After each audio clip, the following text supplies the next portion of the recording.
So this is another one of problem type like number 1. We have to look at the rate of change in the table. They say it's constant. We know it's linear. And we're going to find the rate of change. We can take any 2 data points and subtract them. If we subtracted here to here, we would say how much does it change by here to here. Really, we can write it as an ordered pair. So we could say, if we wanted to, we could say 4, comma, 204. And this one would be 10, comma, 510. We can take any 2 data points, and we could do change in y over change in x.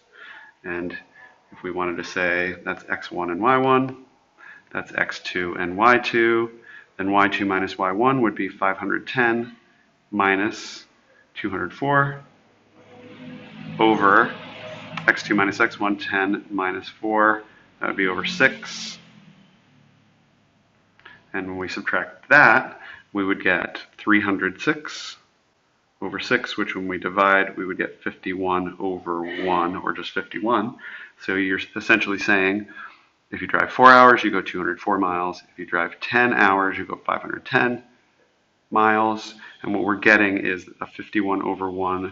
Your car travels 51 miles every hour.